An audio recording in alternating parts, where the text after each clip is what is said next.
Well, I did skip the line, frankly. But at the same time, I think leading an NBA team for almost 2 decades is pretty unique.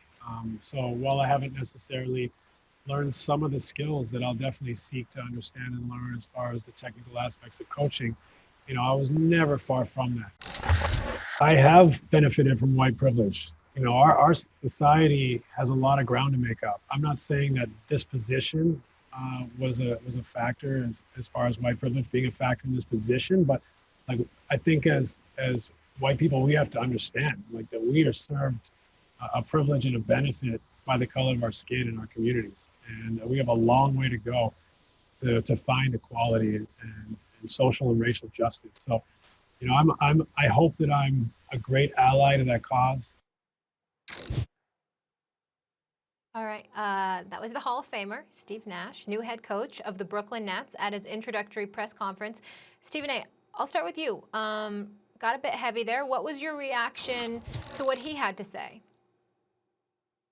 Well, I was pleased with him acknowledging what to me is a very, very obvious thing. And in fairness to Steve Nash and Sean Marks, just to let you both know, I've spoken to both of them in recent days. I took the liberty of calling both of them because I think that my statements about white privilege being at the heart of him capturing this job was misconstrued. I don't back up from what I said one bit. I meant every damn word that I said. But my comments were not to denigrate nor insult Sean Marks or Steve Nash. It was not about them. It was about a system that is unequal and unfair. Because the point that I was trying to make is that Steve Nash has never coached on any level. Sure, he has acute basketball knowledge. He's a highly intelligent individual, incredibly accomplished, one of the elite point guards this game has seen, a two-time league MVP. We know what Steve Nash has brought to the table. We know how phenomenal he has been. But the reality is that it wasn't about him. It was about the fact that anybody with his resume who happened to be black would never have had this opportunity. That is the bottom line. And that is the point that I was making. And not to direct these comments at Sean Marks or Steve Nash in any way, because as far as I'm concerned, they're relatively victimized in the grand scheme of things when you think of what transpired. Sean Marks has the right to hire whoever the hell he wants. And Steve Nash, he would have been stupid not to take this job. It's an incredible opportunity for him. And both of them are class personified, and I wish them nothing but the best. But my comments were not about them.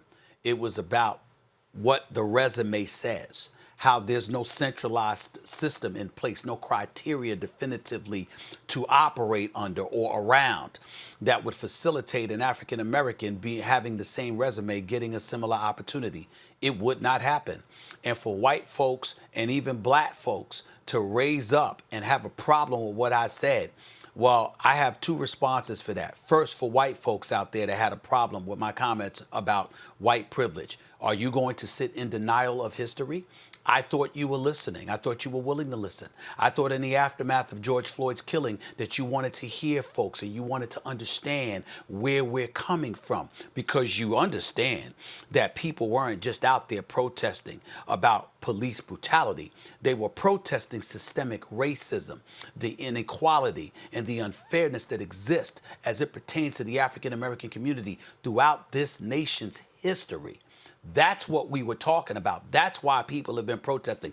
That's why black people all over the place have come across as fed up. That's why young folks who happen to be from the white community have raised up and said enough's enough, because their fathers, their forefathers, and their iniquities and their actions have caused a level of stress and strife that the younger white generation no longer wants to have to deal with. They don't want to have to shoulder that burden because of their ancestors' actions. And so as a result of that, when you are a white person and you want to raise up like some columnist in the New York Daily News on Sunday writes, Stephen A., I missed the boat, or I had the wrong spin, or whatever. This man brought up Bill Russell. Bill Russell being named the players coach in 1966. That was his argument. That's what he came back with. As a retort to what I was saying, he came back with something from 1966. The reality is that if you are white and you swear that you're listening and you're hearing, you should have no problem with what I said. You should appreciate the fact that I said it because I'm articulating a point of view in a position that most black people wouldn't even think about denying.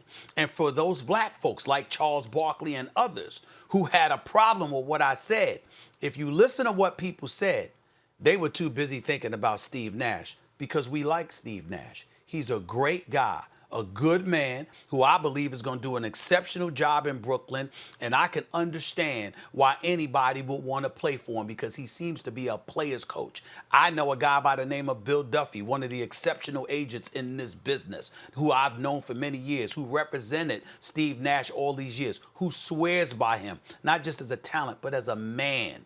But the bottom line is, that love for Steve Nash is what gives people the resistance towards what I had to say because they don't feel it's fair for me to bring something like that up because he was hired. And my response to that is, if not him, who? Who else got hired for a pristine job like this with no resume? So it's really not about Steve Nash. It's about the system, and it's about pointing out how it's unequal because what happened for him, what happened for a white guy, even if their name wasn't Steve Nash, would never happen for a black man. And I spoke to somebody last night, Max, and I'll hand it off to you. I spoke to the great Jerry Colangelo as well, because obviously he disagreed with my position. And I have such profound respect for him that I took the liberty of calling him to make sure he understood. My arguments were not against Steve Nash or Sean Marks as people. And Jerry Colangelo, to his credit, was making the statement that I understand where you're coming from, Stephen. I'm just saying that white privilege is not the reason Steve Nash got this job. And I said, fair enough. But my position is no black man with that resume would get that job. I said it last week. I said it the other day. I'm saying it now. I've been saying it for a quarter century in this business. And I will never change my position on that matter until the facts show me otherwise, which has yet to happen for black men in this country. Thanks for watching ESPN on YouTube. For live streaming sports and premium content, subscribe to ESPN+.